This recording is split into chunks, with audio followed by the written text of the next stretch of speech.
Hi friends, இப்போ நம்ம சுய்யம் எப்படி பண்ணுறதுன்னு தான் பார்க்க போகிறோம்.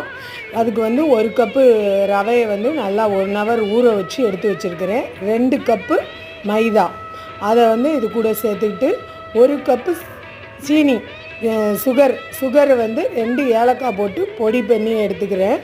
அதுக்கப்புறம் ஒரு சின்ன வாழைப்பழம் அதை நல்லா மேஷ் பண்ணி இது கூட சேர்த்துட வேண்டியதுதான்.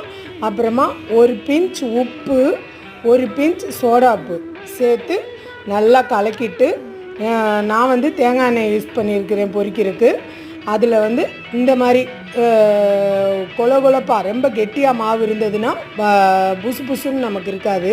அதனால் கொஞ்சம் நமக்கு கெட்டியான தோசை மாவு பக்குவத்தில் நம்ம கலந்து எடுத்துக்கிற வேண்டியதான்.